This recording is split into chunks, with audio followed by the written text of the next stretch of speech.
Salut à tous, aujourd'hui on se retrouve pour l'épisode numéro 157 de l'After Zap Image. On va débuter avec une info qui concerne deux joueurs de l'Olympique de Marseille qui sont très cotés à l'étranger. C'est Kostas Mitroglou qui plaît énormément en Turquie, notamment du côté du Beşiktaş, qui cherche toujours un remplaçant à Cenk Tosun.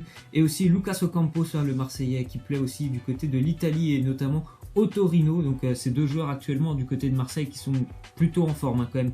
Peut-être plus Ocampos que Mitroglou, parce qu'Ocampos il fait vraiment un début d'année 2018 assez énorme. D'ailleurs il espère toujours être présent à la Coupe du Monde.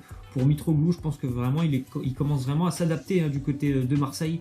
Après, c'est sûr que c'est deux joueurs que l'Olympique de Marseille pourrait vraiment perdre cet été, étant donné qu'ils sont vraiment en très grande forme, surtout je pense pour Ocampos. Après Mitroglou, bon, il y a eu quelques mois compliqués au début d'année, mais là il est quand même beaucoup plus intéressant. Donc pour Marseille, ça peut être vraiment deux gros départs éventuellement cet été. Ensuite, on voit une déclaration de Presnel Kimpembe. Il nous dit: c'était un rêve de gosse de pouvoir faire mes premiers pas en A, de représenter mon pays, c'est une fierté.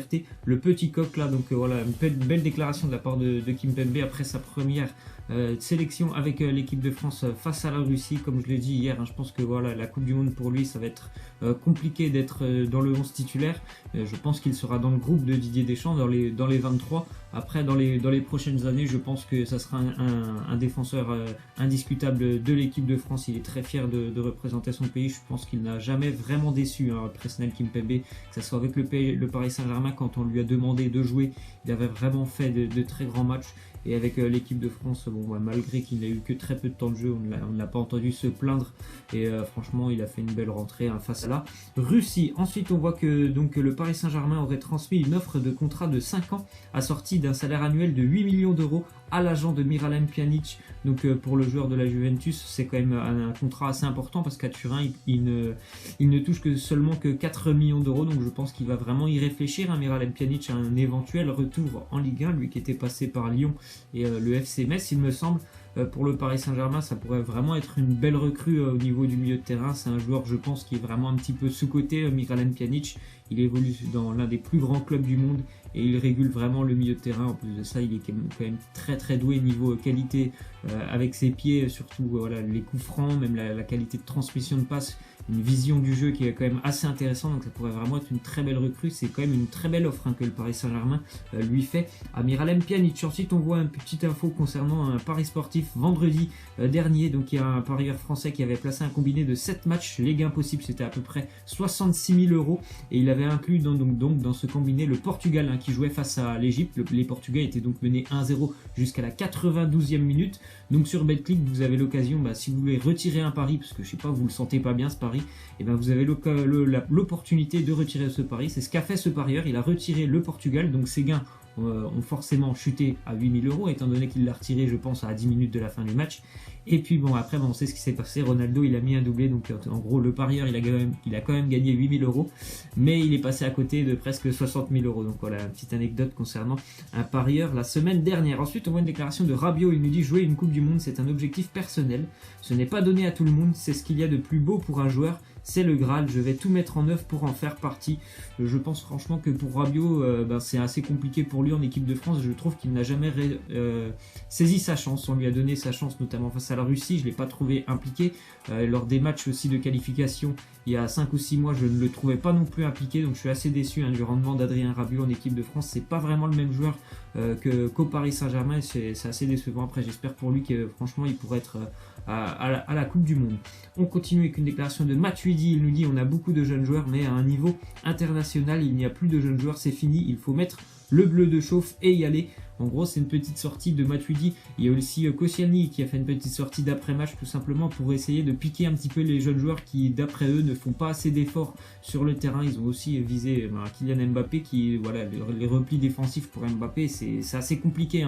Que ce soit avec le Paris Saint-Germain ou avec l'équipe de France, c'est assez compliqué. Et ils l'ont dit, en gros, c'est quand même deux cadres de l'équipe de France, Matuidi et Koscielny. Si on veut aller loin dans la compétition, il faut faire les efforts les uns pour les autres. Et c'est sûr qu'un manque de repli défensif, ça pardonnera pas lors de la Coupe du Monde. Ensuite, on voit une déclaration de Deschamps. Il nous dit: mais 23 en tête, à quoi ça servirait? Je ne sais pas qui sera en pleine possession de ses moyens. On verra là à la mi-mai. Au maximum, ça sera jusqu'à 4 ou 5 interrogations. C'est tout à fait normal. Bon, bah, pour le moment, c'est sûr qu'on pourrait citer une liste de 23 joueurs.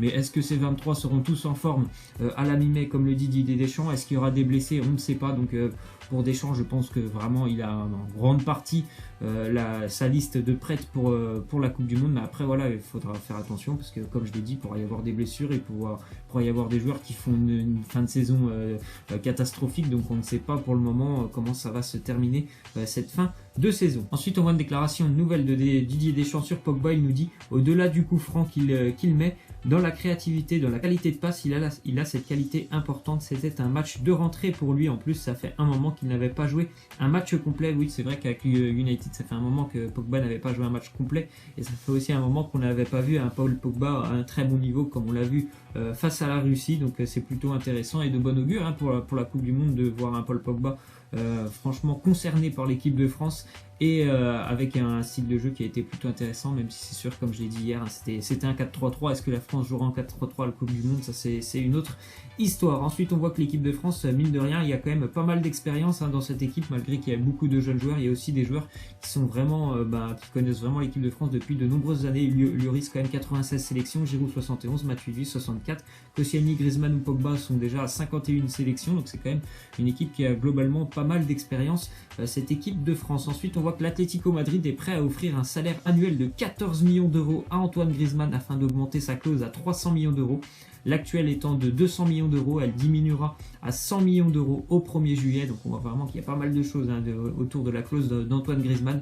Et franchement, c'est aussi, je pense, pour Griezmann, il va y réfléchir, parce que le Barça, je ne sais pas si le Barça est prêt à offrir presque 15 millions d'euros par an à Antoine Griezmann. En tout cas, l'Atlético serait prêt vraiment à faire des sacrifices financiers pour que Griezmann puisse rester avec les Colchoneros l'année prochaine. On continue donc avec Manchester City qui serait prêt encore une fois à aligner un gros chèque cet été, tout simplement pour essayer de recruter Isco, le milieu de terrain du Real Madrid, qui vit une saison plutôt compliquée du côté du Real Madrid, même s'il joue souvent, mais c'est pas tout le temps, il n'est pas tout le temps titulaire Isco, mais en tout cas il joue quand même régulièrement avec le Real Madrid, mais j'ai l'impression des problèmes relationnels avec Zinedine Zidane, il l'a dit. Donc tout simplement, Manchester City aimerait le rapatrier du côté de l'Angleterre. Les Citizens sont prêts à mettre sur la table une offre de 85 millions d'euros au Real Madrid.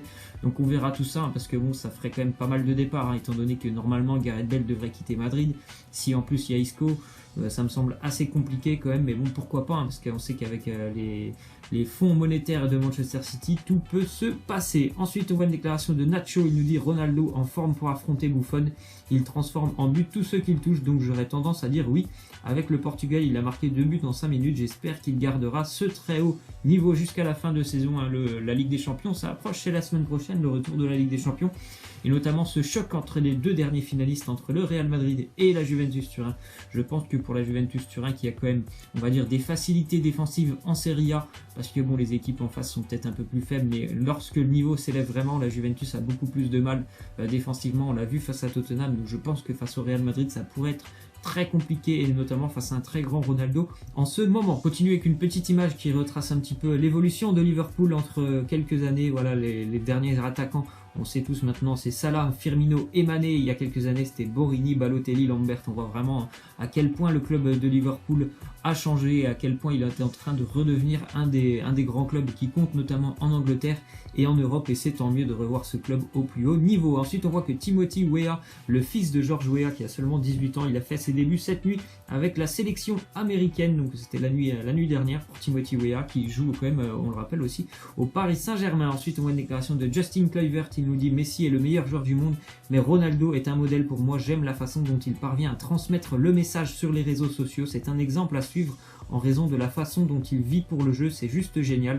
Donc c'est vrai que Justin Kluivert, c'est aussi une future star. Lui aussi, il a débuté sa première sélection cette semaine avec les Pays-Bas. Il a une petite préférence certainement dans le jeu pour Lionel Messi, mais c'est vrai que je pense que niveau médiatique, c'est Cristiano Ronaldo qui est loin devant Lionel Messi. Ensuite, on voit une petite déclaration de Ramos. Il nous dit: nous devons rester calmes parce que nous n'avons encore rien gagné. Pour nous, ces matchs ne sont pas du tout amicaux et tout le monde peut le voir au vu de notre façon de jouer et du résultat. Nous devons garder cette ambition, mais sans être arrogant. Je pense que, comme tout le monde le dit et tout le monde le sait, l'Espagne est certainement l'un des grands favoris pour cette Coupe du Monde, avec le Brésil et l'Allemagne et les résultats des matchs amicaux des Espagnols, quand même 6-1 face à l'Argentine, un match nul, un partout obtenu en Allemagne, c'est plutôt intéressant et de bonne augure pour cette équipe espagnole, cette sélection espagnole qui montre vraiment de très belles choses sur le terrain. Il y a quand même un collectif qui ressort assez incroyable du côté de l'Espagne. Cette équipe, je pense, cette sélection pardon, est vraiment prête, je pense, pour la Coupe du Monde. Ensuite, on voit que Pierre-Yves Poloma, le joueur de la JOCR qui s'était battu lors d'un match à Quevilly il y a quelques semaines, il va voir son contrat résilié par la JOCR, donc normalement il devrait retourner à Saint-Etienne où il lui restait une année de contrat. On va terminer avec la question de fin. Vous voyez donc ces 4 entraîneurs, donc Antonio Conte, Max Allegri, Luis Enrique ou encore Zinedine Zidane. Donc quel sera d'après vous le prochain entraîneur du Paris Saint-Germain? Si vous avez d'autres noms, n'hésitez pas à les laisser en commentaire. Donc quel sera d'après vous, ou surtout quel est l'entraîneur que vous préféreriez voir à la tête du Paris Saint-Germain l'année prochaine? Moi sur les 4, j'ai plutôt une préférence pour Antonio Conte parce que bon, j'aurais pu citer Zidane, mais je pense que Zidane c'est totalement à oublier. C'est vraiment une piste qui pour moi n'a aucun fondement. Je pense que Zidane restera avec le Real Madrid, donc pour moi ce serait plutôt Antonio Conte par rapport aux 3 autres. Laissez-moi en commentaire quel est votre choix. Voilà, c'est la fin de cet After Zap Image, j'espère que ça vous aura plu. N'hésitez pas à lâcher des likes, à vous abonner. Moi je vous laisse et je vous dis à la prochaine, ciao.